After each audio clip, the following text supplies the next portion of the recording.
consider yourself more of a lyricist or a freestyle type of rapper?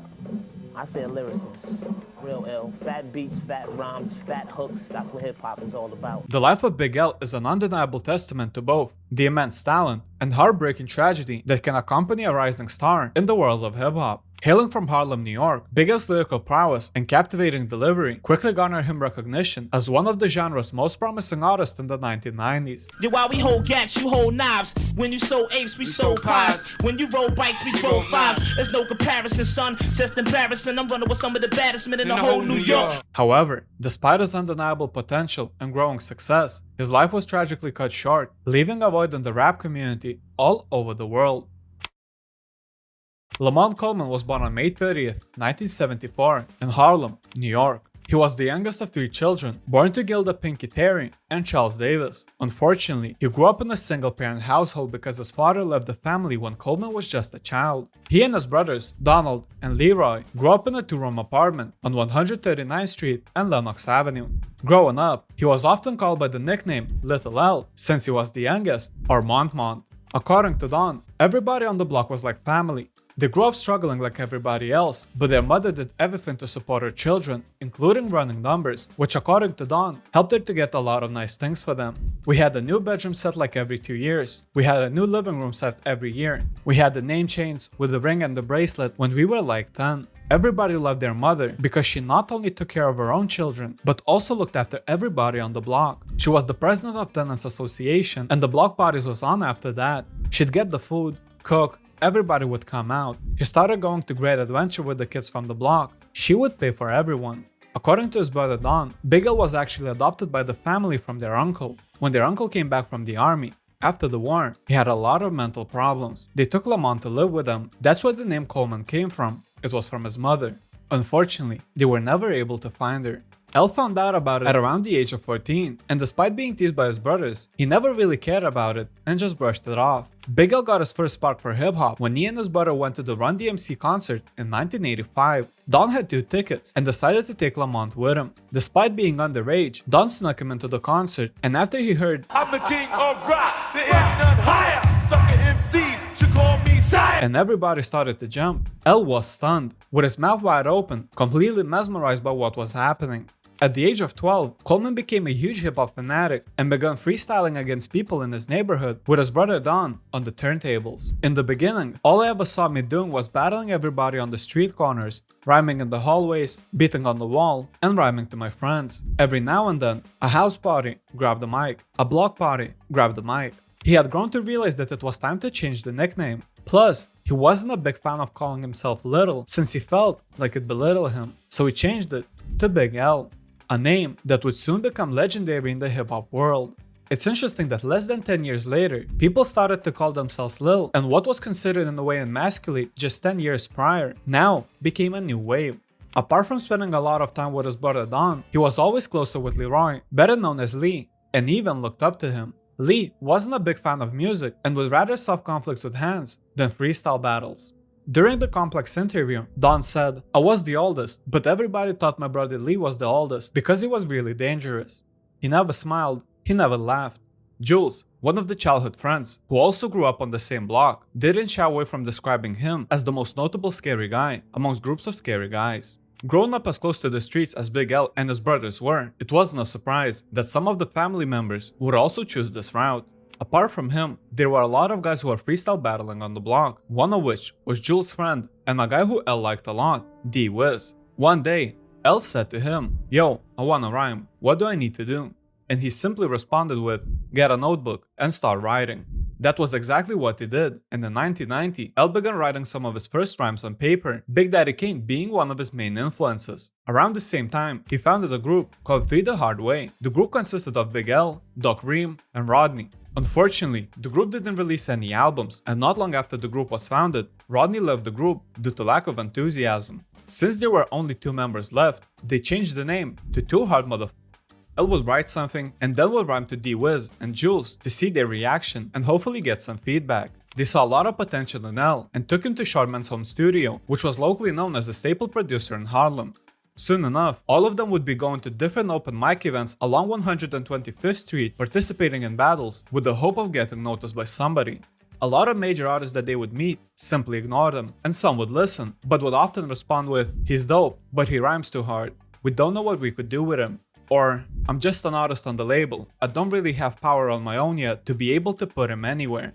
But he's nice." Thankfully, their search would finally see some results when in summer of 1990, when Big L was around the age of 16, they would meet Lord Finesse at an autograph session in a Rockin' Will's record shop on the same 125th Street. They came into the store, and one of L's friends came up to Finesse and said, "My man wants to rhyme for you." At the time, a lot of people would come up to Finesse saying that they were the next big thing, but in his own words, most of the time, it was nothing prolific.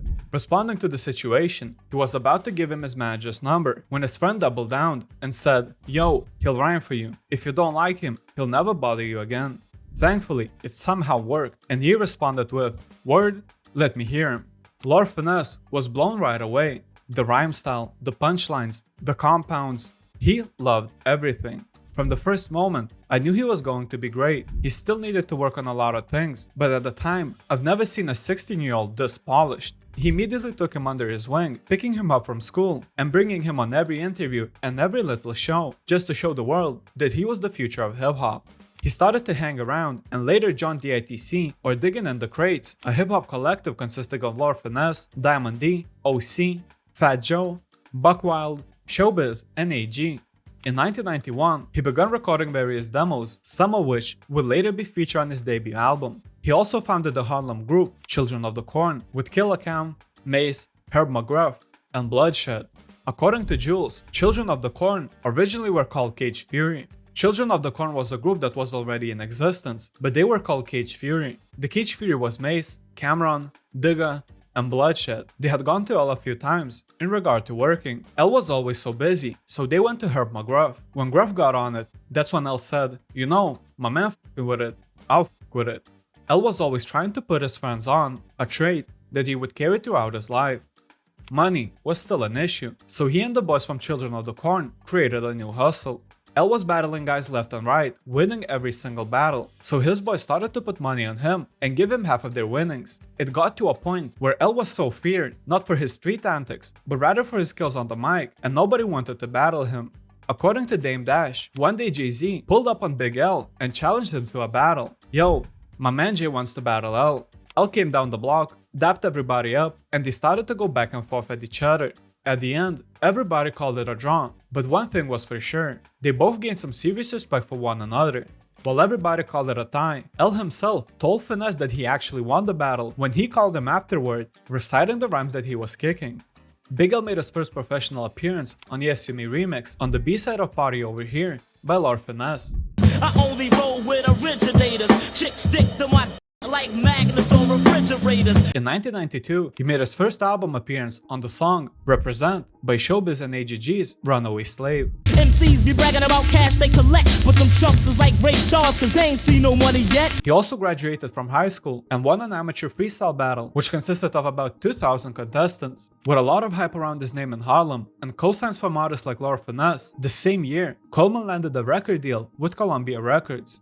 Now, with a label behind him, he started to work on his debut album. In 1993, Big L released his first promotional single, called Devil's Son. While the single didn't have the biggest commercial success, it sure showed people that the storm was coming. This kid, yo, owed me dough. I didn't take his life instead. I tied him up and made him watch me f his wife. The single was classified as horrorcore and would even be pulled off the radio for its lyrics. I've been always a fan of horror flicks, plus the things I see in Harlem are very scary, so I just put it all together in a rhyme. A year later, he released his second promotional single called Clinic, and the radio edit of Put It On, which was also accompanied by a music video. Hey yo, you better flee hops or get your head flown 3 blocks. L keep rappers hearts pumping like beatbox. On February 23rd, 1995, Big L went on the Stretch Armstrong and Bobito show when suddenly Jay-Z came into the studio asking to freestyle, giving us the legendary 10 minutes of Jay-Z and Big L going back to back together on the mic. I cook the mic like a beefsteak, cause my technique's quick.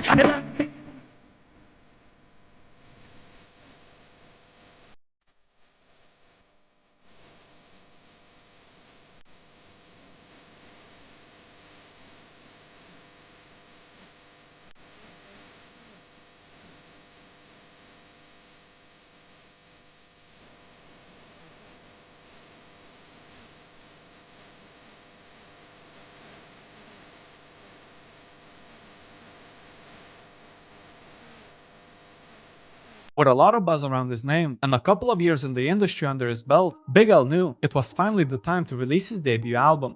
In March 1995, the world got to listen to a masterpiece, which would soon become one of the iconic albums of the decade, called Lifestylez of the Poor and Dangerous.